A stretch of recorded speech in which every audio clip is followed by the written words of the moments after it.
ரப்பி ஷ்ரஹ் லி சத்ரி வ யஸ்ஸிர் லி அம்ரி வஹ்லுல் உக்தத்தம் மின் லிசானி யஃப்கஹு கவ்லி. அன்புக்குரிய சகோதரர்களே, எல்லாம் உள்ள அல்லாஹ்வின் மகத்தான கிருபையினால் தமிழ்நாடு தௌஹீத் ஜமாத் மாநில தலைமையகத்தில் வாரந்தோறும் வியாழக்கிழமை திருக்குரான் விரிவுரை வகுப்பை நாம் நடத்தி வருகிறோம். சூரா ஃபாத்திர் என்கிற அத்தியாயத்திற்குரிய விரிவுரையை தொடர்ச்சியாக ஆரம்பம் முதல் பார்த்து வருகிறோம். இதுவரை 14 வசனங்களுக்கான விளக்கத்தினை பார்த்திருக்கிறோம். முந்தைய வசனங்களில் அல்லாஹு ரப்புல் ஆலமீன் நமக்கு அந்த அத்தியாயத்தின் ஊடாக, அந்த வசனங்களின் ஊடாக சொன்ன தகவல், மக்காவில் உள்ள இணை வைப்பாளர்கள் நபிகள் நாயகம் ஸல்லல்லாஹு அலைஹி வஸல்லம் அவர்கள் எடுத்து சொன்ன ஏகத்துவ பிரச்சாரத்தை ஏற்க மறுத்தார்கள், சிலை வழிபாட்டிலே மூழ்கியிருந்தார்கள். அவர்களுக்கு அல்லாஹு ரப்புல் ஆலமீன் நீங்கள் வணங்கக்கூடிய சிலைகளுக்கு எந்த சக்தியும் இல்லை, அவர்களிடத்தில் நீங்கள் கேட்கக்கூடிய பிரார்த்தனையை அவர்கள் செவிமடுக்க மாட்டார்கள், பதிலளிக்க மாட்டார்கள், மறுமை நாளில் உங்களது கோரிக்கைகளை நீங்கள் அல்லாஹ்விற்கு, இறைவனாகிய எனக்கு அவைகளை இணையாக்கியதை மறுத்து விடுவார்கள் என்கிற செய்தியினை அல்லாஹு ரப்புல் ஆலமீன் சொன்னான். அப்படி சொல்லிக்கொண்டு வருகின்ற பொழுது 15வது வசனம் அல்லாஹ் சொல்கிறான், யா அய்யுஹன் நாஸ், மக்களே, அன்துமுல் ஃபுக்கராஉ இலல்லாஹ் வல்லாஹு ஹுவல் கனியுல் ஹமீத், மனிதர்களே, நீங்கள் அல்லாஹ்வின் பக்கம் தேவை உடையவர்கள், அல்லாஹுதான் தேவைகளற்றவன், புகழுக்குரியவன். இதுதான் 15வது வசனம். அந்த முந்தைய தொடர்ச்சியில நீங்க பார்த்து வரும்போது ரொம்ப தெளிவா இந்த வசனம் என்ன கருத்தை சொல்கிறது என்பது புரியும். யா அய்யுஹன்னாஸ், மனிதர்களே, அன்துமுல் ஃபுக்கராஉ இலல்லாஹ், நீங்கள் தான் அல்லாஹ்வின் பக்கம் தேவை உடையவர்கள், வல்லாஹு ஹுவல் கனியுல் ஹமீத், அல்லாஹ் தேவைகளற்றவன், புகழுக்குரியவன். உங்களுக்கு தான் அல்லாஹ் தேவை, நீங்க அல்லாஹுக்கு தேவையில்லை. இதை வேறு வார்த்தையில சொல்றதா இருந்தா நீங்க எல்லாருமே ஃபக்கீர்.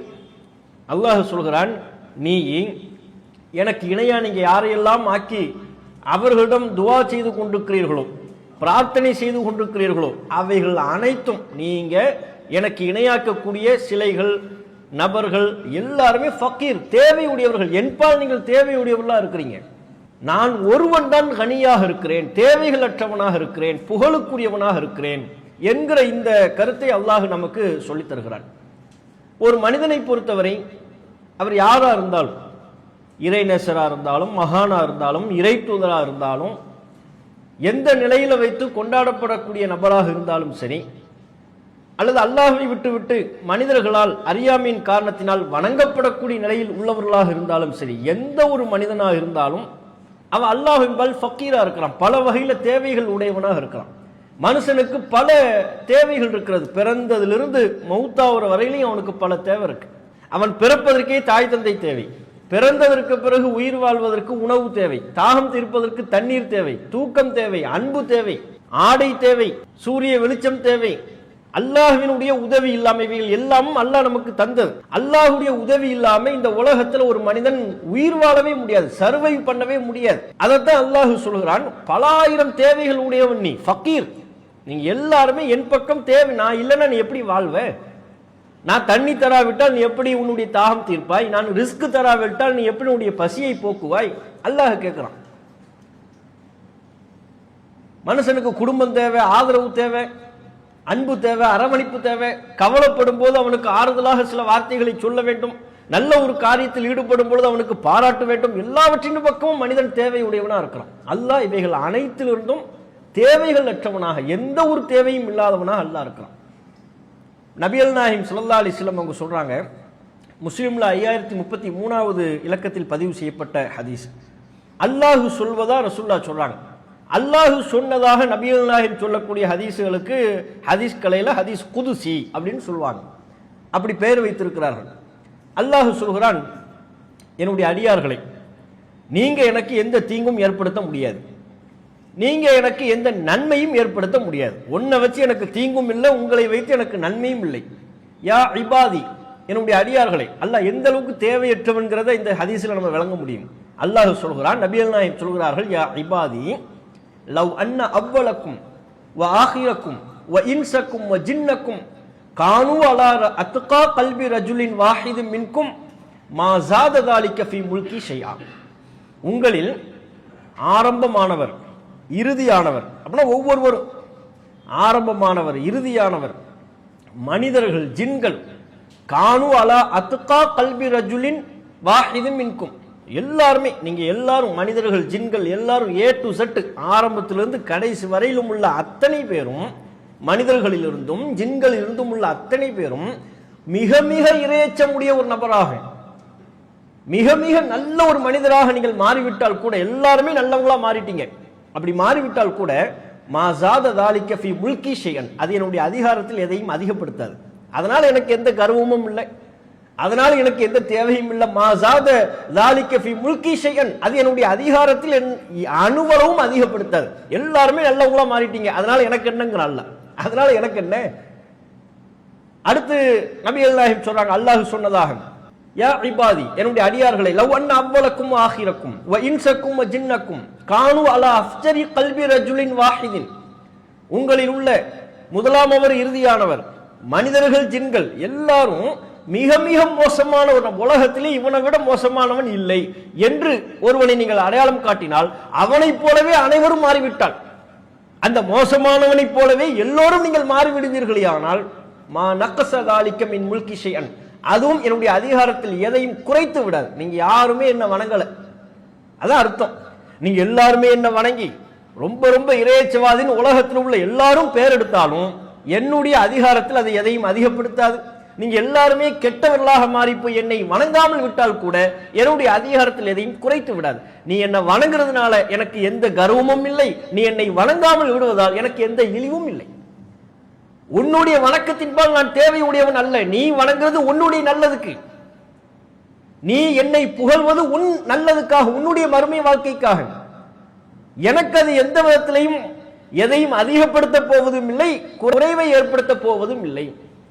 இன்னும் ரசூல் ஸல்லல்லாஹு அலைஹி வஸல்லம் அவங்க சொல்றாங்க, யா இபாதி என்னுடைய அடியார்களை லவ் அன்ன அவ்வலக்கும் ஆகிரக்கும் இன்சக்கும் ஜின்னக்கும் ஏ டு செட் முதலாம் அவர் இறுதியானவர் மனிதர்கள் ஜின்கள் அனைவரும் காமு ஃபீ ஸஈதின் வாஹிதின் எல்லாரும் ஒரு மலைக்குன்றின் மீது ஏறி ஓரிடத்துல ஒன்று திரண்டு ஃபஸஅலூனி அனைவரும் என்னிடத்தில் எதை எதையோ நீங்கள் கேட்பீர்களேயானால் ஃபஅதைது குல்ல இன்சானின் மஸ்அலத்துஹு அவன் கேட்கக்கூடிய அனைத்தையும் அவனுக்கு நான் வழங்கியும் விடுவேனே. ஆனால் மா நக்கஸ தாலிக மிம்மா இந்தி என்னிடத்தில் உள்ள கருவூலத்திலிருந்து எதுவும் குறைந்து விடாது, எதுவுமே குறையாதுங்கிறான். எல்லாரும் வந்துட்டீங்க. மனிதர்கள்ல உள்ள முதல் நபரிலிருந்து எல்லாரையும் வரிசைப்படுத்துறோம். முதல்ல ஒருத்தர் இருக்கிறாரு, கடைசியில் இருக்கிறார். முதல்ல இருக்கிறார் அவர் தான் அவ்வல், கடைசியில் இருக்கிறார் அவர் ஆகிர். இப்படி மனிதர்கள் மட்டும் இல்ல ஜின்கள்லையும் அவ்வல் ஆகிர், முதலாம் அவர் கடைசி நபர் எல்லாரையும் வரிசைப்படுத்து. எல்லாரும் இடத்துக்கு வாங்க, என்னென்ன கேட்கணுமோ கேளுங்க, என்னென்ன கேட்கணுமோ கேளுங்க, எல்லாத்தையும் நான் தந்துட்டேன். நீங்க அத்தனை பேரும் கேட்ட அனைத்தையும் நான் தந்து விட்டேன் என்றாலும் அப்படி தந்து விட்டாலும் கூட என்னுடைய செல்வத்திலிருந்து கொஞ்சம் கூட குறையாது. அப்படின்னா நான் எப்பேற்பட்ட கனி, எப்பேற்பட்ட பல்வேறு விதமான கருவூலங்களை கொண்டவனாக நான் இருக்கிறேன். அல்லாஹ் ரப்பல் ஆலமீன் சொல்வதாக நபிகள் நாயகம் ஸல்லல்லாஹு அலைஹி வஸல்லம் அவங்க சொல்றாங்க. அதுக்கு உதாரணம் சொல்றாங்க, அப்படி நீங்க எல்லாரும் கேட்டு நான் அதை கொடுத்துட்டா கூட அது எனக்கு எப்படிப்பட்ட ஒரு நிகழ்வு தெரியுமா? இல்லா கமா என் குசுல் மிஹ்யத்து இதா உதுகிலல் பஹர் ஒரு ஊசி கடலில் நுழைத்து எடுக்கப்பட்டால் கடல் நீரிலிருந்து என்ன குறையுமோ அதுதான். ஊசி முனை கடல்ல முக்குறோம், கடல் நீர் எவ்வளவு பிரம்மாண்டமானது, அளவு எவ்வளவு அதிகமா இருக்கு, அதுல முக்கி எடுத்தோம்னா அந்த ஊசியின் முனையில என்ன நீர் இருக்கும், அதுதான்ப்பா. நீங்க எல்லாரும் கேட்டு நான் கொடுத்துட்டா கூட என்னுடைய கருவூலத்திலிருந்து எதுவுமே வெளியே போயிடாது, அப்படியே தான் இருக்க போகுது. அந்த அளவுக்கு அல்லாஹ் ரப்பல் ஆலமீன் தன்னை ஒரு கனியாக, தன்னை ஒரு தன்னிறைவு பெற்றவன் என்பதாக அடையாளப்படுத்துவதை பார்க்கிறோம். இது முஸ்லீம்ல தமிழ் நம்பர்ல 5033வது இலக்கத்தில் பதிவு செய்யப்பட்டிருக்கு. அப்ப அல்லாஹ் இதுல என்ன சொல்றான், நீங்க எல்லாரும் என்ன வணங்கினாலும் எனக்கு ஒண்ணும் இல்லை, வணங்காட்டாலும் ஒண்ணும் இல்லை. நான் தன்னிறைவு பெற்றவன், நான் கனி, நீங்க தான் ஃபக்கீர், உங்களுக்கு தான் நான் தேவை, எனக்கு நீங்க தேவையில்லை, உங்களுடைய இபாதத் எனக்கு தேவையில்லை. நீ என்னை வணங்குவது உன்னுடைய நன்மைக்காக. நான் உனக்கு ஹிதாயத்து காட்டாவிட்டால், நான் உனக்கு குர்ஆனை வழங்கியிருக்காவிட்டால், நான் உனக்கு இந்த வானபூமியை படைத்திருக்காவிட்டால் உன்னுடைய நிலைமை என்னவென்று யோசித்துப்பார். இந்த கருத்தாக்கத்தை அல்லாஹ் ரப்புல் ஆலமீன் மக்காவில் உள்ள இணை வைப்பாளர்களுக்கு சொல்லி நமக்கு பாடம் நடத்தணும். முதலில் ஒரு மனுஷனுக்கு இந்த எண்ணம் ரொம்ப ரொம்ப முக்கியமானது. நாம ஃபக்கீரு, அல்லாஹ் கனி. இந்த எண்ணம் எப்போதும் ஒரு மனிதனுடைய உள்ளத்துல சிந்தனையில இருக்கணும். ஆதம் அலைஹிஸ்ஸலாம் அவர்கள் முதல் கொண்டு நபிகள் நாயகம் ஸல்லல்லாஹு அலைஹி வஸல்லம் அவர்கள் வரையிலையும் எல்லா இறை தூதர்களும் இந்த எண்ணத்துல தான் இருந்தாங்க. நம்ம எல்லாம் ஃபக்கீர், அல்லாஹ் தான் கனி, இந்த எண்ணத்துல இருந்தாங்க. நீங்க அதனால தான் பாருங்க, ஆதம் அலைஹிஸ்ஸலாம் அவர்கள் இந்த பூமிக்கு அனுப்பப்படும் பொழுது ஒரு துவா செய்வாங்க. என்ன துவா செஞ்சாங்க? என்ன துவா? ரப்பனா வலம்னா அன்ஃபுஸனா வ இல்லம் தக்ஃபிர் லனா வ தர்ஹம்னா லனகூனன்ன மினல் காசிரின். இறைவா, நான் எங்களுக்கு நாங்களே அநியாயம் செய்து விட்டோம். வ இல்லம் தக்ஃபிர் லனா, நீ எங்களை மன்னிக்காவிட்டால், வ தர்ஹம்னா, எங்களுக்கு இரக்கம் காட்டாவிட்டால், லனகூனன்ன மினல் காசிரின், நாங்கள் நஷ்டவாளிகளாக ஆகிவிடுவோம். ஆதம் அலைஹிஸ்ஸலாம் அவங்க சொன்னாங்க, உன்னுடைய மன்னிப்பு இல்லைன்னா நாங்கள் ஒண்ணும் இல்லாம போயிடுவேங்கிறாங்க. அப்படின்னா என்ன அர்த்தம்? முழுமையா அல்லாஹ்வை சார்ந்து இருக்கிறாங்க. அல்லாஹ், நீ எனக்கு வேணும், உன்னுடைய ரஹ்மத் எனக்கு வேணும், உன்னுடைய மன்னிப்பு எனக்கு வேணும். உன்னுடைய ரஹ்மத்தும் உன்னுடைய மன்னிப்பும் இல்லாவிட்டால் நான் ஒன்றும் இல்லாமல் போய்விடுவேன், நான் நஷ்டவாளியாக ஆகிவிடுவேன் இறைவா. இந்த எண்ணம் பூமிக்கு அனுப்பப்படும் பொழுதே, முதல் மனிதர் இந்த பூமிக்கு அனுப்பப்படும் பொழுதே ஃபக்கீர்ங்கிற எண்ணத்தோடு தான் அனுப்பப்படுறாங்க. நான் ஒரு ஃபக்கீர். நம்ம தகப்பனாரே தான் ஃபக்கீருங்கிறத ஒத்துக்கிறாரு. நாம நம்முடைய சிந்தனைகள் எப்போதும் இந்த எண்ணம் இருக்கணுமா இல்லையா? நம்ம எல்லாருமே ஃபக்கீரு, தேவை, அல்லாஹ் நமக்கு தேவை, அல்லாஹ்வுடைய உதவி நமக்கு தேவை, அல்லாஹ்வுடைய தயவு நமக்கு தேவை. திருக்குர்ஆன்ல மூசா அலைஹிஸ்ஸலாம் அவருடைய வரலாற்றை அல்லாஹ் ரொம்ப விரிவா பல இடங்கள்ல பேசுறான். அதுல சூரா அல் கஸஸ், மூசா அலைஹிஸ்ஸலாம் அவர்கள் மதியன் நகரத்தினுடைய இந்த நீர்த்துறைக்கு வருவாங்க. 2 பெண்கள் இருப்பாங்க, தண்ணி எடுக்க தயங்கிட்டு இருப்பாங்க. அவங்க 2 பேருக்கு தண்ணி எடுத்து ஹெல்ப் பண்ணுவாங்க. அது ஒரு பெரிய சம்பவம். அதுல மூசா அலைஹிஸ்ஸலாம் அவர்கள் தண்ணீர் எடுத்து கொடுத்து களைப்பு ஏற்படும், ஓய்வெடுப்பதற்காக வேண்டி நிழல் பக்கம் ஒதுங்குவாங்க. அப்ப சொல்லுவாங்க, சும்ம தவல்லா இல தில்லி, நிழலின் பக்கம் மூசா அலைஹிஸ்ஸலாம் அவர்கள் ஒதுங்கினார். ஃபகால், அப்போது சொன்னார், பல வேளைகள் அங்கே மதியனுக்கு வந்திருக்கிறாரு, தண்ணீர் எடுத்து கொடுத்துருக்க, ஹெல்ப் பண்ணியிருக்கிறாரு, எவ்வளவு களைப்புல இருப்பாரு, உணவு பசி தாகம் பலதும் இருந்திருக்கும். அப்ப சொல்றாரு, ரப்பி இன்னி லிமா அன்சல்த இலைய மின் ஹைரின் ஃபகீர்.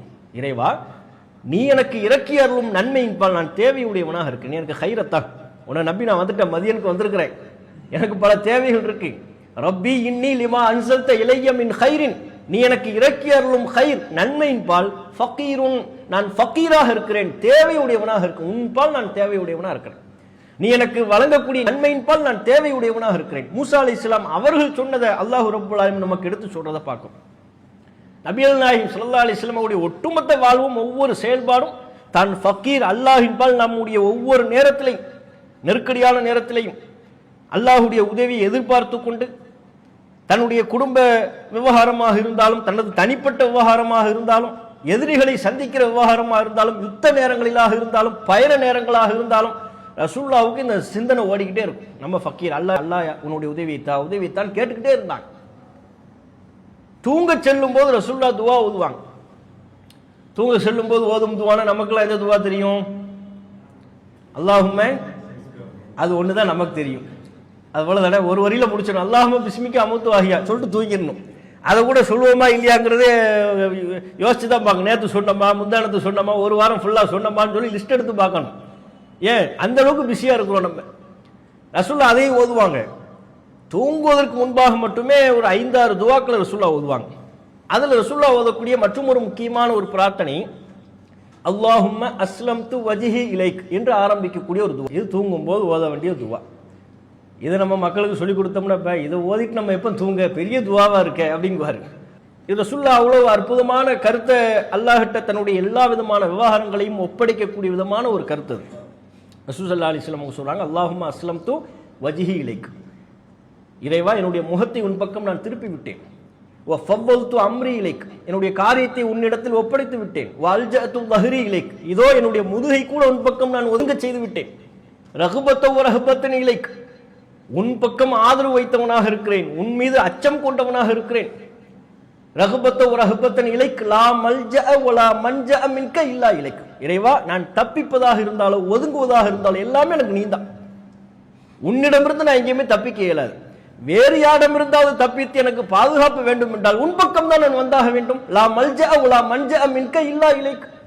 அல்லாஹும்ம ஆமன்து பி கிதாபிக்கல்லதி அன்ஸல்த வ பி நபியிக்கல்லதி அர்ஸல்த, இறைவா நீ அனுப்பிய வேதத்தை நான் நம்பிக்கை கொள்கிறேன், நீ அனுப்பிய தூதரையும் நான் நம்பிக்கை கொள்கிறேன். இந்த துவாவை நபிகள் நாயகம் ஸல்லல்லாஹு அலைஹி வஸல்லம் அவங்க சொல்லிட்டு தூங்குவாங்கன்னு சொல்லி புகாரில 6311வது இலக்கத்தில் பதிவு செய்யப்பட்ட ஹதீஸ்ல பார்க்கும்.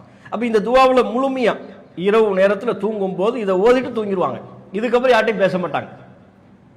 ரசூலுல்லாஹ் தூங்க செல்வதற்கு முன்பாக அல்லாஹ்வின் தூதர் வாயிலிருந்து வரக்கூடிய கடைசி வார்த்தை இதுதான்.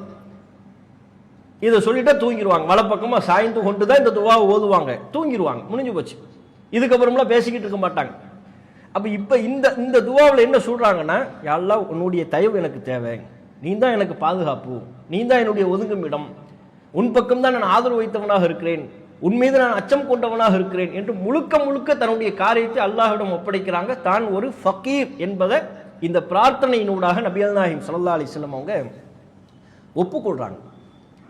இது எல்லா இறை தூதர்களுடைய செயல்பாட்டிலையும் இதை நீங்க பார்க்க முடியும். இது ஒரு முஸ்லிமுக்கு ரொம்ப அடிப்படை. அதுலயும் இந்த என்ன வந்துருச்சுன்னு நீங்க அல்லாஹ் சொல்றான்ல, யா அய்யுஹன்னாஸ் அன்துமுல் ஃபுக்கராஉ இலல்லாஹ், மக்களே நீங்கள் அனைவரும் அல்லாஹ்வின் பால் தேவையுடையவர்களாக இருக்கிறீர்கள், எல்லாருமே ஃபக்கீர் என்கிற இந்த எண்ணம் ஒரு முஸ்லிமுக்கு வந்து விட்டால், ஒரு மனிதனுக்கு வந்து விட்டால், அவன் அல்லாஹ் அல்லாத வேறு யார்ட்டையுமே கையேந்த மாட்டான். அல்லாஹ் அல்லாத வேறு எந்த நபரிடத்திலையுமே கையேந்த மாட்டான். முந்தைய வசனங்கள் அதான பார்த்தோம். முந்தைய வசனங்கள் அல்லாஹ் என்ன சொன்னாங்க, அல்லாஹ் விட்டுட்டு ஏன் மற்றவங்ககிட்ட போய் நீங்க கேட்குறீங்க? அவங்களுக்கு கித்துமீற அளவுக்காவது அதிகாரம் இருக்கா? நீ கேட்கறத, நீ எதை வேண்டுகிறாயோ அதை அங்கே செவிமடுப்பாங்களா? செவிமடுத்தாலும் பதில் சொல்லுவாங்களான்னு துவா சம்பந்தமாக தான் அல்லாஹ் சொன்னாங்க. அந்த துவா சம்பந்தமான கருத்தை தான் இதுவும் உள்ளடக்கி இருக்கிறது. ஏன் நீங்க எல்லாருமே ஃபக்கீர், நம்ம எல்லாருமே ஃபக்கீர்னு சொல்லிட்டு நம்ம விளங்கிட்டோம்னா, நான் ஒரு ஃபக்கீர், அவர் ஒரு ஃபக்கீர், நான் அவர்கிட்ட போய் நான் ஏன் கேட்கணும்? இவர் யாரை அவுலியா என்கிறாரோ, மகான் என்கிறாரோ, இறைநேசர் என்கிறாரோ, அல்லது இறை தூதர் என்று நான் சொல்லி அவரிடத்துல பிரார்த்தனை செய்கிறாரோ, இவங்க எல்லாருமே ஃபக்கீர், அல்லாஹ் மட்டும்தான் கனி என்று விளங்கி கொண்டால் ஃபக்கீர்கிட்ட போய் இன்னொரு ஃபக்கீர் கையேந்தி கேட்பாரா? நம்ம எல்லாருமே அல்லாஹ்ட்ட யாசகம் கேட்கணும். யாசகம் கேட்கக்கூடிய நிலையில் இருக்கிற நான் இன்னொரு யாசகம் கேட்கிற நிலையில் உள்ளவர்கிட்ட போய் கேட்கக்கூடாது, அவர்கிட்ட போய் கையேந்த கூடாது, கையேந்த மாட்டோம். எப்போது இந்த வசனம் நமக்கு சொல்லக்கூடிய கருத்தை நாம விளங்கும் போது. அதைத்தான் அல்லாஹ் ரப்புல் ஆலமீன் இதுல குறிப்பிடுறான் 15ல். 16, 17 அடுத்த வசனங்கள் பார்த்தீங்கன்னா, ஈயஷா யுஹிபுக்கும் யஅதி பிஹல்கின் ஜதீத் வமா ذلك அலல்லாஹி பிஅஸீஸ், அவன் நாடினால் உங்களை போக்கிவிட்டு புதிய படைப்பை கொண்டு வருவான், இது அல்லாஹ்வுக்கு கடினமானது அல்ல. 16, 17 அல்லாஹ் என்ன சொல்றான் இதுல? அவன் நாடினால் உங்களை போக்கிவிட்டு புதிய படைப்பை கொண்டு வருவான், இது அல்லாஹ்வுக்கு கடினமானது அல்ல, கஷ்டம் இல்லை இது அப்படிங்கிறான். முந்தைய வசனத்தோட தொடர்புபடுத்தி நாம சொல்றதா இருந்தா, முன்பு என்ன சொன்னாங்க? இப்போ லாஸ்டா பார்த்தோம்ல, அந்த வசனத்துல அல்லாஹ் என்ன மெசேஜ் சொன்னாங்க? நம்ம எல்லாருமே ஃபக்கீர், அல்லாஹ் தான் கனி. சரி, இதை சொல்லி முடிச்சாச்சு இல்ல? இதுக்கப்புறம் அல்லாஹ் திடீர்னு எதை சொல்றாங்க? அவன் நினைச்சா உங்களை எல்லாம் போக்கிடுவான், வேறொரு சமுதாயத்தை கொண்டு வந்துருவான் அப்படிங்கிறான். அப்படின்னா என்ன? இந்த தகவல் இந்த இடத்துல ஏன் வருது? தேவை, அல்லாஹ் தேவையற்றவன், அந்த கோணத்திலையும் புரியலாம்.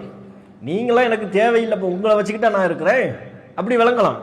உங்களை வச்சுக்கிட்டா நான் இருக்கிறேன், நீங்க எனக்கு இருக்கணுங்கிற அவசியமே இல்லை, நான் தான் உங்களுக்கு இருக்கணும், நீங்க எனக்கு இருக்கணுங்கிற அவசியமே இல்லை. நான் நினைச்சா ஒரு நொடியில் உங்களை அழிச்சிடுவேன், ஒண்ணுமில்லாம ஆக்கிடுவேன், இன்னொரு சமுதாயத்தை கூட கொண்டு வருவேன். இது ஒரு கருத்து. அடுத்து வேற என்ன கருத்துல நம்ம இதை புரியலாம்? அல்லாஹ் எச்சரிக்கை கொடுக்குறான். அல்லாஹ் ரப்புல் ஆலமீன் இப்போ முந்தைய வசனங்கள்ல அந்த கருத்துக்களை சொல்லி, அல்லாஹ் தான் கனி, நம்ம எல்லாருமே ஃபக்கீர் என்கிற இந்த கருத்தை சொல்லி, நீ ஏன்ட்ட தான் துவா கேட்கணும், என்னத்தான் நீ வணங்கணும், என்ன அல்லாத வேறு யாரையும் வணங்கக்கூடாது, குஃப்ரின் பக்கம் நீ செல்லக்கூடாது. மீறி சென்றால் அப்படின்னு ஒரு கருத்து அதுல வருது. மீறி சென்றால் அவன் நினைச்சா உங்களை அழிச்சிடுவான். எச்சரிக்கை, நீ குஃப்ரின் பக்கம் சென்றால், என் அல்லாத வேறு நபரை நீ அழைத்து பிரார்த்தனை செய்தால், வேறு நபர்களை நீ வணங்கினால், நான் நினைச்சா உங்களை எல்லாம் ஒண்ணும் இல்லாம ஆக்கிடுவேன் அப்படின்னு வார்னிங் கொடுக்குறான் அல்லாஹ். இதே கருத்து நீங்க பாருங்க சூரா நிசாவுல 131, 132, 133 இதுல நீங்க பார்க்க முடியும். அல்லாஹ் சொல்கிறான், வலக்கது வஸ்ஸைனல்லதீன ஊத்துல் கிதாப மின் கப்லிக்கும் வய்யாக்கும் அனித்தகுல்லாஹ், வேதம் உங்களுக்கு முன்பு வேதம் வழங்கப்பட்ட மக்களுக்கும் நாம் வலியுறுத்தினோம், உங்களுக்கும் நாம் வலியுறுத்துகிறோம், அனித்தகுல்லாஹ் அல்லாஹ்வை பயந்து கொள்ளுங்கள். அல்லாஹ் மட்டும் வணங்குங்க தான் அர்த்தம். இத்தகுல்லான்னு சொன்னாலே அல்லாஹ்வை பயந்து கொள்ளுங்கள் என்று நாம சொன்னோம். வயின் தக்ஃபுரு, நீங்கள் புறக்கணித்தால், குஃபுர் செய்தால், فَإِنَّ لِلَّهِ مَا فِي السَّمَاوَاتِ وَمَا فِي الْأَرْضِ வானபூமியில உள்ள எல்லாமும் அல்லாஹ்வுக்குரியது. وَكَانَ اللَّهُ غَنِيًّا حَمِيدًا அல்லாஹ் தேவையற்றவனாகவும் புகழுக்குரியவனாகவும் இருக்கிறான். வலில்லாஹி மாஃபி ஸமாவாத்தி வமா ஃபில் அர்த் வானபூமியில் உள்ள எல்லாமும் அல்லாஹ்வுக்குரியது. வகஃபா பில்லாஹி வக்கீலா அல்லாஹ் சிறந்த நீதிபதியாக இருக்கிறான். இயஷா யுதுஹிபுக்கும் அங்க வருது அல்லாஹ் இயஷா யுதுஹிபுக்கும் அவன் நாடினால் உங்களை போக்கி விடுவான். ஐயுஹன் நாஸ் மக்களே அவன் நினைச்சா உங்களை அழிச்சிருவான். வயதி பி ஆஹரின் வேறு மக்களை கொண்டு வருவான். வகானல்லாஹு அலா தாலிக கதீரா அல்லாஹ் இதற்கு ஆற்றல் பெற்றவனாக இருக்கிறான். அப்ப இங்க அல்லாஹ் என்ன சொல்றானா, உங்களுக்கும் சொன்னோம், உங்களுக்கு முன்பு வேதம் வழங்கப்பட்டவங்களுக்கும் சொன்னோம், அல்லாஹ்வை பயப்படுங்க, அல்லாஹ்வை மட்டும் வணங்குங்கன்னு சொன்னோம். ஒயின் தக்ஃபுரு நீங்கள் மறுத்தால், அல்லாஹ்வை மட்டும் வணங்குவதற்கு மறுத்தால், அல்லாஹ் அல்லாத அவனுடைய படைப்பினங்களை வணங்க செல்வீர்களானால் அதிகாரம் எனக்கு இருக்கு, வானபூமியில் உள்ள எல்லா அதிகாரமும் எனக்கு இருக்கு, நான் நினைச்சா உங்களை அழிச்சிட்டு வேற ஒரு சமுதாயத்தை கொண்டு வந்துருவேன். அப்ப இங்க அல்லாஹ் குஃபுருக்கான எச்சரிக்கை, நீங்கள் குஃபுரில் இருப்பீர்களே ஆனால், அல்லாஹ் அல்லாத மற்றவர்களை அழைத்து பிரார்த்தனை செய்வீர்களே ஆனால் என்று அல்லாஹ் அவர்களுக்கு எச்சரிக்கை கொடுக்கிற இடத்துல தான் உங்களை அழிச்சு நான் வேற சமுதாயத்தை கொண்டு வருவேன் அப்படிங்கிறது அல்லாஹ் சொல்றான். சகோதரர் சொன்ன கருத்தும் அதுல இருக்கு. எனக்கு யார் தேவையும் தேவையில்லை, நான் தான் உங்களுக்கு தேவை, நீங்க எனக்கு தேவையே இல்லை என்கிற கருத்தையும் அல்லாஹ் ரப்புல் ஆலமீன் சொல்கிறான். இந்த கருத்து குர்ஆன்ல ஏராளமான இடங்கள்ல இருக்கு. அல்லாஹ் ரப்புல் ஆலமீன் ஏன் சொல்லுபடி நடங்க. எப்படி ஒரு முதலாளி நிறுவனத்தில் வேலை பார்க்கறதுக்கு ஒருத்தர் எடுக்கிறார், அந்த தொழிலாளிக்கு சொல்றார், இதுதான் நிபந்தனை, இதுதான் ஷரத்து, இதுக்கு உடன்பட்டு இருக்கிறதா இருந்தா இரு, நான் நினைச்சோம்னா உன்னை தூக்கிட்டு வேற ஆள் நான் கொண்டு வந்துடுவேன், என் சொல்லு கட்டுப்பட்டு நட, என் பேச்சை மதிச்சு நட, இந்த ரூல்ஸ் எல்லாம் ஃபாலோ பண்ணு, இல்லாவிட்டால் உன்னை தூக்கிட்டு உன் இடத்துக்கு நான் வேற ஆளை கொண்டு வருவேன்னு சொல்லுவோம்ல. அது மாதிரி இந்த கருத்தை அல்லாஹ் இந்த ஃபாத்திர் அத்தியாயத்தில் மட்டும் இல்லாம பல்வேறு அத்தியாயங்கள்ல பல்வேறு இடங்கள்ல இந்த கருத்தை அல்லாஹ் திரும்ப திரும்ப சொல்றான். இந்த எச்சரிக்கை அல்லாஹ் திரும்ப திரும்ப கொடுக்குறான். அதுக்கு எனக்கு முடியும், அந்த அதிகாரம் எனக்கு இருக்கு என்று அல்லாஹ் ரப்புல் ஆலமீன் நிலைநாட்டுகிறான். சூரா நிசாவில் முன்பு சொன்ன அந்த இடம், அது போல சூரா இப்ராஹிம் 14வது அத்தியாயத்தில் 19-20 அதுலேயும் இதே கருத்து இருக்கு. அல்லாஹ் சொல்கிறான், அலம் தர அன்னல்லாஹ ஹலக்க ஸமாவாத்தி வல் அர்த பில் ஹக் அல்லாஹ் வானங்களையும் பூமியையும் ஹக்குடன் படைத்திருக்கிறான், ஒரு நியாயத்தோடு படைத்திருக்கிறான் என்பதை நீங்கள் பார்க்கவில்லையா? ஈயஷா யுதுஹிபுக்கும் வயதி பி ஹல்கின் ஜதீத் அதே வார்த்தை, அவன் நாடினால் உங்களை போக்கி விடுவான், வேறொரு புதிய படைப்பை கொண்டு வருவான். உமா தாலிக அலல்லாஹி பி அசீஸ் இது அல்லாஹ்வுக்கு சிரமமானது அல்ல. சூரா ஃபாத்திர்ல என்ன வார்த்தை பார்த்தோமோ அதே வார்த்தை சூரா இப்ராஹிம்ல வருது 19-20 அதுலயும் வருது.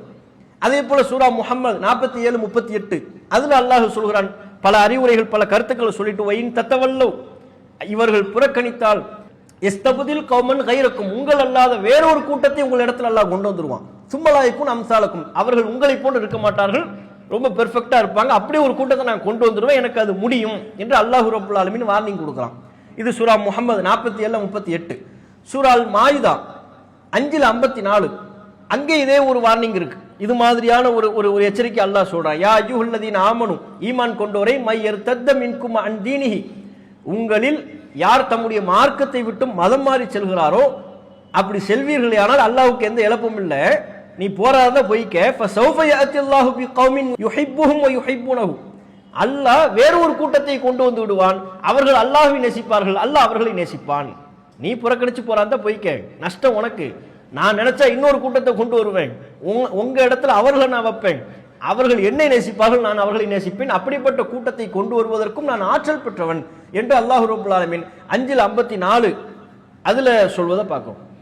அப்ப அல்லாஹ் ஒட்டுமொத்த மனித குலத்திற்கும் மனிதர்களுக்கும் தன்னை வணங்காத தனக்கு இணை கற்பிக்கக்கூடிய மக்களுக்கு எச்சரிக்கையாக இதை சொல்கிறான். அல்லாஹ் தன்னுடைய ஆற்றலை இங்கே பதிவு செய்கிறான். நான் நினைச்சா நான் செய்வேன், எனக்கு அந்த பவர் இருக்கு, இது எனக்கு அவ்வளோ சிரமம்லாம் இல்லை. அல்லாஹ்வுடைய அதிகாரம் என்ன? குன் ஃபயகுன் இதா அராத ஷைஅன் யகூல லஹு குன் ஃபயகுன் இறைவன் ஆகு என்று சொன்னால் உடனே ஆகிவிடும். அப்படிப்பட்ட அல்லாஹ்வுக்கு ஒட்டுமொத்த மனித சமூகத்தையும் அழித்து ஒரு செகண்ட்ல கண் இமைத்து மூடி திறப்பதற்குள்ளாக முழு மனித சமூகத்தையும் அழித்து இன்னொரு சமுதாயத்தை கொண்டு வருவது அல்லாஹ்வுக்கு என்ன கஷ்டமா? அல்லாஹ்வுக்கு என்ன சிரமமான நடைமுறை சாத்தியமற்ற ஒன்றா? அல்லாஹ் நினைச்சா பண்ணுவான், அவனுக்கு அந்த பவர் இருக்கு, அந்த ஆற்றல் இருக்கு. அதைத்தான் அல்லாஹ் இங்க சொல்றான். ஆற்றல் இருக்கு, பவர் இருக்கு, ஆனா அல்லாஹ் அதை செய்யல. அப்படித்தானே? முடியும், ஆனா அல்லாஹ் செய்யல. ஏன் செய்யல? இப்ப நமக்கே பல விஷயங்கள் முடியுங்கிறதுனால எல்லாத்தையும் நம்ம செய்வோமா? முடியுங்கிறதுனால எல்லாத்தையும் நம்ம செய்வோமா? நமக்குன்னு ஒரு திட்டம் இருக்கு, ஒரு பிளானிங் இருக்கு. இப்போ அவங்க பாக்கெட்ல யார்ட்டையாவது பணம் இருக்கா? கேட்டுற மாட்டேன், கவலைப்படாதீங்க. இருக்கு. கிழிக்க முடியுமா முடியாதா? முடியும் தானே? கிழிக்க முடியுமா முடியாதா? அந்த ரைட்ஸ் இருக்குல்ல, பவர் இருக்குல்ல. இப்போ உங்கள் அக்கௌண்ட் இப்போ பாக்கெட்டில் பணம் இல்லாட்டா எல்லாத்தையுமே ஜிபே ஃபோன்பே இருக்கும். அது எல்லாத்தையுமே வேற ஒரு நம்பருக்கு மாற்ற முடியுமா முடியாதா? டிரான்ஸ்ஃபர் பண்ணலாம்ல. வேணும்னா ஜமாத் நம்பர் தரோம், நம்ம நம்பர் தரோம், எவ்வளவு நம்பருக்கா பஞ்சம், எதனாலும் தரலாம். டிரான்ஸ்ஃபர் பண்ண முடியுமா முடியாது? முடியுங்கிறதுனால எல்லாத்தையும் நம்ம செய்வோமா? கிழிக்க முடியுங்கிறதுனால முடியுமா? எந்த செயலை எந்த நேரத்தில் எப்படி செய்ய வேண்டும் என்கிற ஒரு திட்டம், ஒரு நுட்பம் இருக்கு. மனிதனே இப்படி ஒரு திட்டத்தோடு ஒரு நுட்பத்தோடு செயல்படும் பொழுது படைத்த ரப்புல் ஆலமீன் அதே ஹிக்மத்து அதே நுட்பம் அல்லாஹ்வுக்கு இருக்குல்ல. அல்லாஹ் சொல்ற, உங்களை நினைச்சா நான் ஒரு செகண்ட்ல இல்லாம ஆக்கிடுவேன், ஆனா அது இப்ப எனக்கு வேண்டாம், ஏன் ஒரு டைம் கொடுக்கணும் உங்களுக்கு. அதான் அல்லாஹ்வுடைய ஹிக்மத். இதே ஃபாத்திர் என்கிற இந்த அத்தியாயத்தில் 45வது வசனத்தில் அல்லாஹ் சொல்கிறான், வலவ் யுஆஹிதுல்லாஹுன் நாஸ பிமா கஸபு, அல்லாஹ் மனிதர்களை அவர்கள் செய்த பாவங்களுக்காக தண்டிக்க வேண்டும் என்று இருக்குமையானால், பாவம் செய்ய செய்ய உடனுக்குடன் தண்டனை அப்படின்னு இருந்தா, அப்படி ஒரு செட்டப் அல்லாட்ட இருந்துச்சுன்னா, மா தரக்க அலா லஹ்ரிஹா மின் தாபத்தின், பூமியில எவனும் உயிர் வாழ முடியாது. அல்லாஹ் எப்படி சொல்றா பாருங்க, பூமியில யாரும் உயிர் வாழ முடியாது. பாவம் செய்ய செய்ய தண்டனை. நான் நம்ம எல்லாம் மிஞ்சம் இருப்போமா? உலகத்துல பூமியில எவனாவது மிஞ்ச முடியுமா?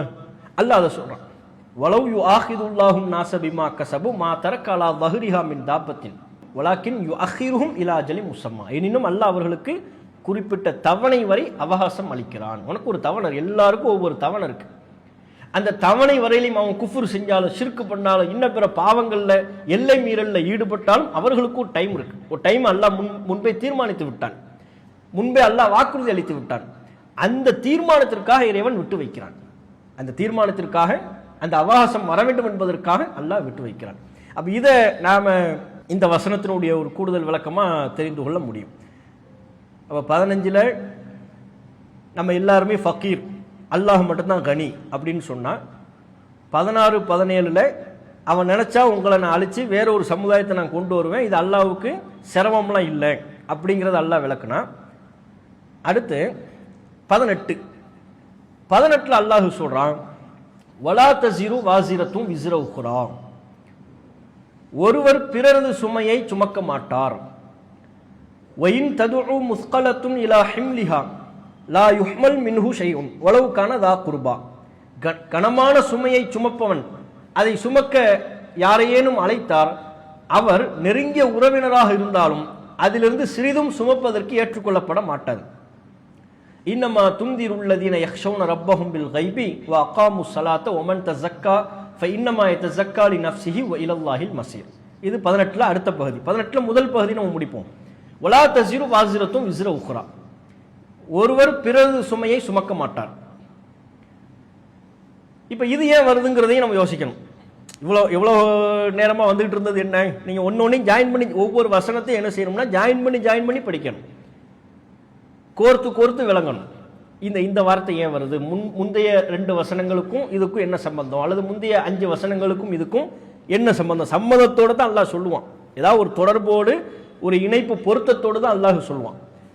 சரி, இப்போ நம்ம முன்பு பார்த்த வசனங்கள்ல அல்லாஹ் என்ன சொன்னான், நீங்க எல்லாருமே ஃபக்கீரு, நான் மட்டும்தான் கனி, நான் நினைச்சா உங்களை எல்லாம் ஒண்ணும் இல்லாம ஆக்கிடுவேன், இன்னொரு சமுதாயத்தை கொண்டு வந்துடுவேன், இது எனக்கு ஒன்றும் கஷ்டம் இல்லை, ரொம்ப லேசுன்னா. இப்ப சொல்லிட்டு திடீர்னு அல்லாஹ் சொல்றான், ஒருவருடைய பாவச்சுமையை இன்னொருவர் சுமக்க மாட்டார். அப்படிதானே? இந்த முந்தைய வசனங்களுக்கும் இதற்குமான தொடர்பு என்ன தொடர்புல வருது? ஒருவருடைய பாவச்சுமையை இன்னொருவர் சுமக்க மாட்டார். இப்ப ஃபக்கீருக்கு அவர் சொன்னார்ல, ஃபக்கீர் கனின்னு வரும்போது அதுக்கு அடுத்த வசனத்துக்கு எல்லாரையும் அழிப்பேன், நான் நினைச்சா உங்களை ஒண்ணும் இல்லாமக்கி புதிய சமுதாயத்தை கொண்டு வருவேன்னு சொன்னதுக்கும் முந்தைய வசனத்துக்கு என்ன தொடர்புன்னு கேட்டா, அல்லாஹ் கனிங்கிறது நிலைநாட்டுறான். முந்தைய வசனத்தில் அல்லாஹ் கனின்னு வந்துச்சு, அதுக்கடுத்த வசனத்துல தான் எல்லாரையும் அழிப்பது பத்தி வந்துச்சு. கனி என்பது நீங்களாம் எனக்கு தேவையே இல்லைங்கிற ஒரு தொடர்பு வந்துருச்சு. அது மாதிரி ஒருவருடைய பாவச்சுமையை இன்னொருவர் சுமக்க மாட்டார், இதற்கும் முந்தைய வசனங்களுக்குமான என்ன தொடர்பு? எது?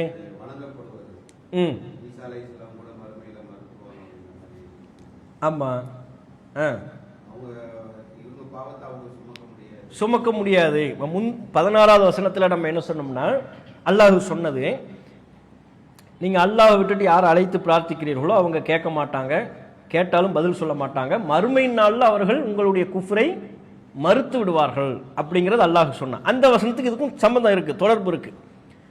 என்ன தொடர்பு இருக்குன்னா, பொதுவாக மக்காவில் வாழ்ந்த இணை வைப்பாளர்கள் என்ன அந்த அந்த கருத்தை சொல்வதற்கே இதுதான் காரணம். மக்காவில் வாழ்ந்த இணை வைப்பாளர்கள் என்ன பிரச்சாரம் பண்ணிட்டு இருந்தாங்கன்னா, நமக்கெல்லாம் நம்ம தலைவர்கள் இருக்கிறாங்க, அவங்க பார்த்துக்குவாங்க மறுமையில், நம்ம யாரை வணங்குறோமோ அவங்க நமக்கு மறுமையில் நம்மளை காப்பாற்றுவாங்க, மறுமையில் அவங்களுக்கு பாதுகாப்பாக இருப்பாங்க, உறுதுணையாக இருப்பாங்க. இதுதான் அவங்க பிரச்சாரம், இதுதான் அவர்களுடைய பிரச்சாரம். என்னப்பா நீ பார்ப்பாங்கங்கிற, அவங்களாம் பார்க்க மாட்டாங்க. மறுமை நாளில் நீ செய்த குஃப்ரை, நீ செய்த ஷிர்க்கை மறுத்துருவாங்க. யாரா இருந்தாலும் மறுத்துட்டு போயிடுவாங்க. ஈசா நபியே மறுத்துருவார், உனக்கு எனக்கு எந்த சம்பந்தம் இல்லைன்னு சொல்லிட்டு போயிடுவாரு.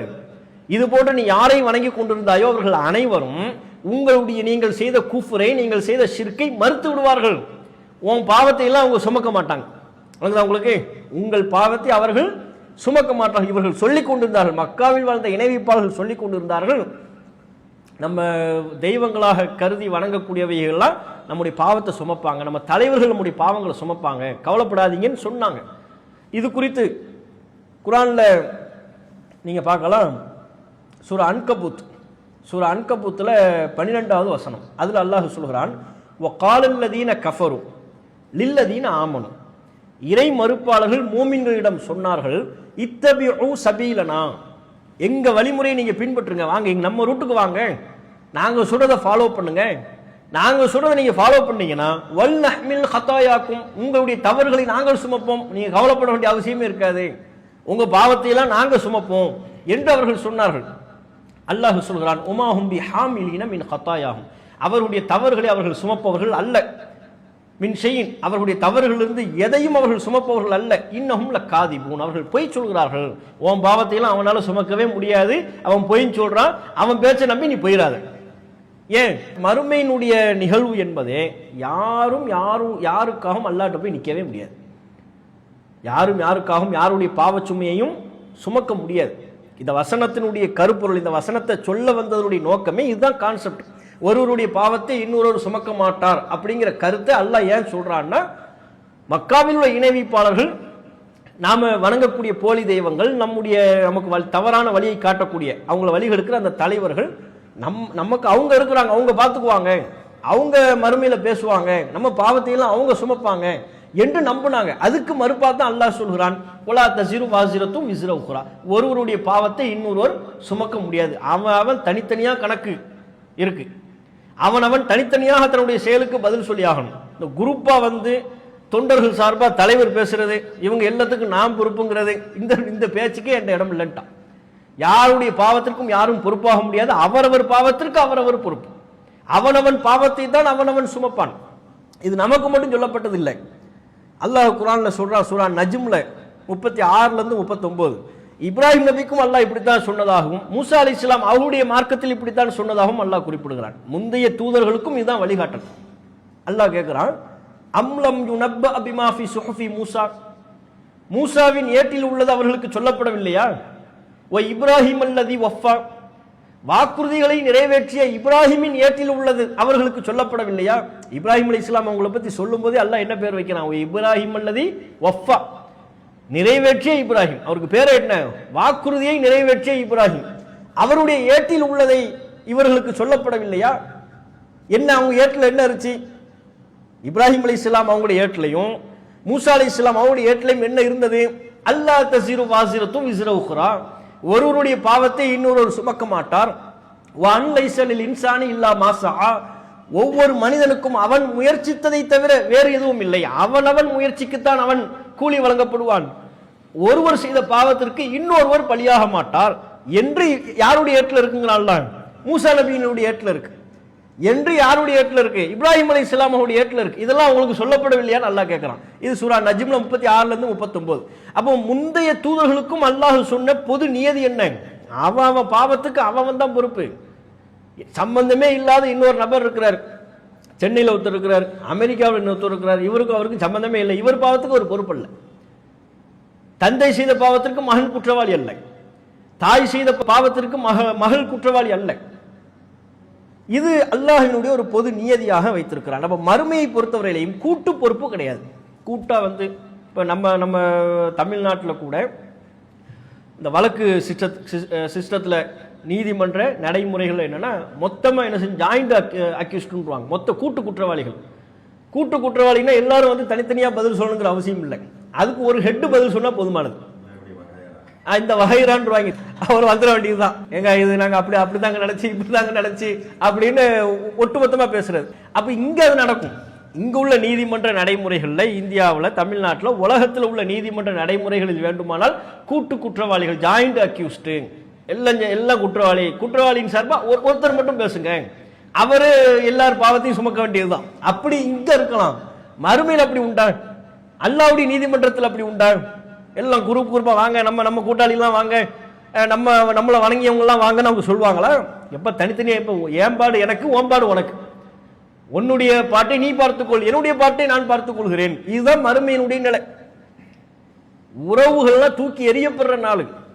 அல்லாஹ் குர்ஆன்ல சொல்றான், வலா யஸ்அலு ஹமீமுன் ஹமீமா, உற்ற நண்பன் தன்னுடைய உற்ற நண்பனை விசாரிக்க மாட்டான். அப்படின்னா எப்படிப்பட்ட ஒரு நாள் அது? உலகத்துல உற்ற நண்பரா இருப்பாங்க, க்ளோஸ் ஃப்ரெண்டு. அவர் சொல்வார், ஏங்க அவருக்கு எனக்கு ரொம்ப திக்குங்க, ரொம்ப திக்கான ஃப்ரெண்டு, நான் இல்லாமல் அவர் இல்லை, அவர் இல்லாமல் நான் இல்லைங்கிற அளவுக்கு டைலாக் அடிப்பார். அப்படி இந்த உலகத்தில் இருந்திருக்கலாம். மறுமையில் என்ன? பார்த்து விசாரிக்க மாட்டார். உற்ற நண்பரை பார்ப்பாரு, விசாரிக்க மாட்டார். வலா யஸ்அலு ஹமீமுன் ஹமீமா, உற்ற நண்பர் தன்னுடைய உற்ற நண்பனை விசாரிக்க மாட்டார். ஏன்? விசாரிச்சா அவர் நம்மளோட ஜாயிண்ட் அடிச்சு என் பாவத்தையும் கொஞ்சம் சுமந்துக்கப்பான்னு சொல்லிட்டா அதனாலே விசாரிக்க மாட்டார். நண்பர்களுக்கு மட்டுமல்ல, குடும்ப உறவினர்களுக்கு மத்தியிலேயே அல்லாஹ் சொல்கிறான், யௌம யஃபிர்ருல் மர்உ மின் அஹி, ஒவ்வொரு மனிதனும் தன் சகோதரனை பார்த்து ஓடுவான். அண்ணன் தம்பியை பார்த்து இந்த உலகத்தில் யாராவது ஓடுவானா? மறுமையில் ஓடுவான். வ உம்மிஹி வ அபீஹி, தன் தாயை பார்த்து, தன் தந்தையை பார்த்து, வ சாஹிபத்திஹி வ பனீஹி, தன் மனைவியையும் தன் மக்களையும் பார்த்து ஓடுவான். ஏன் ஓடுறான்? சகோதரனை பார்த்து, உடன் பிறந்த சகோதரனை பார்த்து, பெற்ற தாய் தந்தையை பார்த்து, தான் பெற்றெடுத்த பிள்ளைகளை பார்த்து அவன் ஏன் ஓட வேண்டும்? அல்லாஹ் காரணம் சொல்றான். ஏன் ஓடுறான் தெரியுமா? லிகுல்லி இம்ரிஇம் மின்ஹும் யௌமஇதின் ஷஅனு யுக்னிஹி, அன்றைய தினத்தில் ஒவ்வொரு நபருக்கும் அவனை திசை திருப்பக்கூடிய ஒரு வேலை இருக்கிறது. அவன் கணக்கு யோசிச்சுக்கிட்டு இருப்பான். சில நேரங்களில் சொல்லுவோம்ல, ஏம்பாடே பெரிய திண்டாட்டமா இருக்கு, நீ வேற அப்படின்னு சொல்லுவோம்ல, அது மாதிரி அவனுக்கு பெரிய வேலை இருக்கு. அப்படிப்பட்ட நெருக்கடியில தன் தாயை கண்டுகொள்ள மாட்டான், தந்தையை கண்டுகொள்ள மாட்டான், பெற்றோர்கள் பிள்ளைகளை கண்டுகொள்ள மாட்டார்கள். இந்த உலகத்தில் அப்படி சொன்னா நம்புவோமா? இந்த உலகத்தில் அப்படி ஒரு நிலையை கற்பனை பண்ண முடியுதா? பெற்றோர்கள் அவங்களுடைய அன்பு, அவங்களுடைய இரக்கம், பிள்ளைகள் மீது அவர்கள் வைத்திருக்கக்கூடிய பாசம், நேசம், அதனுடைய வெளிப்பாடு என்ன? பிள்ளைகளுக்காக வேண்டி பெற்றோர்கள் உயிர் கொடுக்கவே தயங்குவதில்லை. எத்தனையோ சம்பவங்களை பார்க்கும். விபத்து நேரங்களில், பேரிடர் காலங்களில் பிள்ளைகளை காப்பாற்றுவதற்காக வேண்டி பெற்றோர்கள் பாடுபட்டாங்க, உயிரை கொடுத்தாங்க என்று பல சம்பவங்களை ஒவ்வொரு காலகட்டத்திலையும் நாம கேட்டுட்டு இருக்கோம். எல்லா காலகட்டத்திலையும், எல்லா குர்ஆன் சொல்லக்கூடிய வரலாற்றிலிருந்து இன்றைக்கு வரையிலையும், ஏன் உலகம் அழியும் வரையிலும் அப்படியான கதைகள், அப்படியான சம்பவங்கள் வந்து கொண்டே இருக்கும். பிள்ளைகளை காப்பாற்றுறதுக்காக வேண்டி பெற்றோர்கள் உசுரை கொடுத்தாங்க, கஷ்டப்பட்டாங்க, பாடுபட்டாங்க. இந்த துனியாவில், இந்த பூமியில, மறுமையில பிள்ளைகளுக்காக அவங்க வந்து நிற்க மாட்டாங்க. பிள்ளை எவ்வளவு கதறினாலும், மகன் எவ்வளவு கூப்பாடு போட்டாலும் பெற்றோர்கள் திரும்பி கூட பார்க்க மாட்டாங்க. அந்த பெற்றோர்கள் பிள்ளைகளை பார்த்து எவ்வளவு கூப்பாடு போட்டாலும் பிள்ளைகள் பெற்றோரை பார்த்து திரும்பி கூட பார்க்க மாட்டாங்க. அப்படிப்பட்ட நாள். லிகுல்லி இம்ரிஇம் மின்ஹும் யௌமஇதின் ஷஅனு யுக்னிஹி, அன்றைய நாளில் ஒவ்வொரு மனிதனுக்கும் அவனை திசை திருப்பக்கூடிய காரியம் இருக்கிறது. அவனுக்கு ஒரு வேலை இருக்கு, அவனுக்கு ஒரு காரியம், தன்னுடைய நிலை என்னன்னு பார்த்துக்கிட்டு இருப்பாங்க. நபிகள் நாயகம் ஸல்லல்லாஹு அலைஹி வஸல்லம் அவங்க சொல்றாங்க, அல்லாஹ் குர்ஆன்ல அன்திர் அஷீரத்தக்கல் அக்ரபீன், நபியே உம்முடைய நெருங்கிய சொந்த பந்தங்களை எச்சரிக்கை செய்வீராக என்ற இந்த வசனம் அருளப்பட்ட போது எல்லாரையும் கூப்பிடுறாங்க. மலை மீது நின்று கொண்டு மலைக்கு பக்கத்தில் நின்றுக்கிட்டு கூப்பிடுறாங்க எல்லாரையும். புகாரில் 2753, யாபனி அப்தி முனாஃப், தன்னுடைய குடும்பம், அப்து முனாஃப் கோத்திர மக்களே, லா அக்னி அன்கும் மினல்லாஹி ஷைஆ, அல்லாஹ்விடம் உங்களுக்காக வேண்டி எதையும் என்னால் காப்பாற்ற இயலாது, அல்லாஹ்வுடைய தண்டனையிலிருந்து உங்களை என்னால் காப்பாற்ற முடியாது.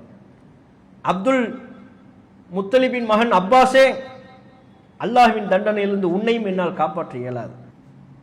யா சஃபியத்த அம்மத்த ரசூலில்லா, அல்லாஹ்வின் தூதருடைய மாமி சஃபியாவே, உன்னையும் அல்லாஹ்வுடைய தண்டனையிலிருந்து காப்பாற்ற இயலாது. யா ஃபாத்திமத்து பின்த முஹம்மதின், முஹம்மதின் மகள் ஃபாத்திமாவே, சலீனி மா ஷிஇதி மின் மாலி, இப்போது என்னிடம் இருக்கக்கூடிய செல்வத்தில் நீ எதை வேண்டுமானாலும் கேட்டுக்கொள், தருகிறேன். லா உகுனி அன்கி மினல்லாஹி ஷைஆ, அல்லாஹ்வின் தண்டனையிலிருந்து உன்னை என்னால் காப்பாற்ற இயலாது. ரசூலுல்லாஹ் பாருங்க எப்படி சொல்லிடுறாங்க. இந்த உலகத்துல காசு பணம் வேணுமா கேட்டுக்க, இருக்கிறத தர்றேன். சொந்த மகள்கிட்ட தான் பெரிதும் நேசித்த மகளை பார்த்து நபிகள் நாயகம் ஸல்லல்லாஹு அலைஹி வஸல்லம் அவங்க சொல்றாங்க, காசு பணம் கேளுங்க, என்னுடைய செல்வத்திலிருந்து ஏதாவது கேளுங்க, இருந்தா தர்றேன். மறுமையில அல்லாஹ்வுக்கு முன்னால உங்களுக்காக நான் போய் பேச முடியாது, காப்பாற்ற இயலாது. அல்லாஹ்வுடைய தண்டனையிலிருந்து உங்களை காப்பாற்றுவதற்கு நான் சக்தி பெற்றவன் அல்ல என்று நபிகள் நாயகம் ஸல்லல்லாஹு அலைஹி வஸல்லம் அவங்க சொல்றாங்க. இதுதான் மறுமையினுடைய நிலை. ரசூல் ஸல்லல்லாஹு அலைஹி வஸல்லம் அவங்க சொன்னாங்க, புகாரில் 6527, எல்லாருமே நிர்வாணமானவர்களாக எழுப்பப்படுவாங்க, செருப்பு இருக்காது, கத்னா செய்யப்படாதவர்களாக எழுப்பப்படுவோம். இதை சொல்லிக்கிட்டு இருக்கும்போது ஆயிஷா ரலியல்லாஹு அன்ஹா அவங்க கேட்குறாங்க, அல்லாஹ்வின் தூதரே, எல்லாரும் நிர்வாணமானவர்களாக, ஆண்கள் பெண்கள் எல்லாம் மஹ்ஷர்ல நிர்வாணமாக இருந்தால் ஆண்கள்லாம் பெண்களையும் பெண்கள் ஆண்களையும் பார்க்குற ஒரு சூழல் வந்துடாதா? வெட்க உணர்வின் மிகுதி அவங்க கேட்குறாங்க. சஹாபாக்களை பொறுத்தவரையிலையும் மறுமை குறித்து ஒரு செய்தியை சொன்னால் கூட அவங்களுக்குள்ள சிந்தனை, அவர்களுக்குள்ள கவலை என்னவா இருக்கும்? மார்க்க விவகாரங்களில் கவலை இருக்கும். மறுமை குறித்து சொன்னால், நமக்கு மறுமையை பற்றி சொன்னோம்னா வரும்போது பார்ப்போம் நம்ம, அவங்களுக்குள்ள கவலை என்ன? நிர்வாணமானவர்களாக எழுப்பப்படுவார்கள். ஒரு செய்தி தான். உதாரணமாக நீங்கள் பாருங்கள், ரசூல் ஸல்லல்லாஹு அலைஹி வஸல்லம் அவர்கள் தஜ்ஜால் குறித்து சொல்லுவாங்கல்ல, தஜ்ஜால் வந்தால் ஒரு நாள் ஒரு வருஷம் மாதிரி இருக்கும், அடுத்து ஒரு மாதத்தை போல, ஒரு வாரத்தை போல, அதுக்கப்புறம் நார்மலாக ஒரு நாளை போலங்குவாங்க. உடனே சஹாபாக்கள் என்ன கேட்பாங்க? தொழுகை பற்றி கேட்பாங்க. என்ன ஒரு நாள் ஒரு வருஷம்னா, அப்போ அந்த ஒரு வருஷத்தை போல் இருக்கக்கூடிய ஒரு நாளில் ஒரு நாளுக்கான தொழுகை போதுமா, ஒரு வருஷத்திற்குரிய தொழுகை தொழ வேண்டுமா? அவங்க கவலை. மார்க்கத்தின் மீது அவர்களுடைய சிந்தனை குவிந்திருந்த காரணத்தினால தஜ்ஜாலின் வருகையை பற்றி சொன்ன போதும் கூட அவர்கள் எதை பற்றி கேள்வி எழுப்பினார்கள்? தஜ்ஜால் வந்த ஒரு நாள் ஒரு வருஷமா இருக்குமா, அப்ப நாங்க ஒரு வருடத்திற்குரிய தொழுகை தொழ வேண்டுமா? அப்படி கேட்டாங்க. நாட்களை கணக்கிட்டுக் கொள்ளுங்கள் என்று நபிகள் நாயகம் ஸல்லல்லாஹு அலைஹி வஸல்லம் அவங்க சொன்னாங்க. நமக்கு இப்ப தஜ்ஜாலை பத்தி சொன்னா வரும்போது பார்ப்போங்க, இது நம்ம. அதே மாதிரிதான் ஆயிஷா ரலியல்லாஹு அன்ஹா அவங்க இந்த நிர்வாணம் குறித்து சொல்லப்பட்ட உடனே ஆயிஷா அவங்க வெட்க உணர்வின் மிகுதியா கேட்கிறாங்க, அப்படின்னா எல்லாரும் பார்க்கிற மாதிரி வருமே, ஆண்கள் பெண்களையும் பெண்கள் ஆண்களையும் பார்க்கிற மாதிரி ஒருமன் கேட்கும்போது நபிகள் நாயகம் ஸல்லல்லாஹு அலைஹி வஸல்லம் சொன்னாங்க, அல் அம்ரு அஷத்து மின் அய்யுஹிம்மஹும் தாக்கி. ஆயிஷா, விஷயம் அவர்கள் கற்பனை செய்வதை காட்டிலும் கடுமையானது. அதை பற்றிலாம் அவன் திங்க் பண்ணவே முடியாது, அந்த அளவுக்கு மோசமா இருக்கும் விஷயம். மறுமை நிகழ்வுனா சாதாரணமானதா? அவன் நிர்வாணத்தை பற்றியே அவன் உணர்வின்றி இருப்பான். விஷயம் அந்த அளவிற்கு மோசமானது, அவர்கள் கற்பனை செய்வதை காட்டிலும் கடுமையானது. அப்படிலாம் நீங்க நிர்வாணத்தை பார்க்குற டாபிக் அங்கே இல்லை. நிர்வாணமானவனா தான் இருப்பான், தன்னை பற்றிய உணர்வில்லாமல் இருப்பான். அப்படி ஒரு நிலைமை மோசம் என்று நபிகள் நாயகம் ஸல்லல்லாஹு அலைஹி வஸல்லம் அவங்க சொல்றதை நம்ம பார்க்குறோம். மறுமையில் இப்படிப்பட்ட ஒரு நிகழ்வு இருக்கிறதுனால தான் அவங்க மறுமை நாளில் காப்பாற்ற முடியாது. ஒலா தஸிரு வாசிரத்தும் விஸ்ர உக்ரா, நினைச்சு பார்க்க முடியாது. தன்னை பற்றி, தன்னுடைய நிர்வாணத்தை பற்றி நினைச்சு பார்க்க முடியலன்னா அடுத்தவன் பாவ சுமை எப்படி சுமக்க முடியும்? பெற்றோரை பார்த்து விரண்டோடுகிறான், பிள்ளையை பார்த்து விரண்டோடுகிறான் என்றால் பாவ சுமை எப்படி சுமக்க முடியும்? அவங்களுடைய பெற்ற தாயின் பாவத்தை கூட அவன் சுமக்க முன் வருவது இல்லை. அதுதான் இந்த வசனத்தினுடைய பகுதிகளில் சொல்லப்படுது. இது முதல் வசனம் வரையிலை. ஒருவர் பிறரது சுமையை சுமக்க மாட்டார். ஒயின் ததுஉ முஸ்கலத்துன் இலா ஹிம்லிஹா லா யுஹ்மல் மின்ஹு ஷைஉன் வலவ் கான தா குர்பா. கனமான சுமையை சுமப்பவன் அதை சுமக்க யாரேனும் அழைத்தார், அழைக்கப்படுபவர் நெருங்கிய உறவினராக இருந்தாலும் அதிலிருந்து சிறிதும் சுமப்பதற்கு ஏற்றுக்கொள்ளப்பட மாட்டாது. ஒரு அண்ணன் தம்பியை பார்த்து கூப்பிடுறான், தம்பி அண்ணனை பார்த்து, பெற்றோர்கள் பிள்ளையை பார்த்து, பிள்ளைகள் பெற்றோரை பார்த்து, கணவன் மனைவியை பார்த்து, மனைவி கணவனை பார்த்து, என் பாவத்தை கொஞ்சம் வாங்கிக்க என்று சொன்னால் யாரும் அந்த பாவச்சுமையை ஏற்பதற்கு முன்வர மாட்டார்கள். இதுதான் இந்த வசனத்தின் முதல் பகுதிக்குரிய விளக்கம். இந்த வசனத்தின் அடுத்த பகுதிக்குரிய விளக்கத்திலிருந்து தொடர்ச்சியா இன்ஷா அல்லாஹ் அடுத்த வாரம் பார்ப்போம். வாஹிர் தாவானா அல்ஹம்துலில்லாஹி ரப்பில் ஆலமீன். அஸ்ஸலாமு அலைக்கும் வரஹ்மத்துல்லாஹி வபரகாத்துஹு. அல்லாஹு அக்பர், அல்லாஹு அக்பர்.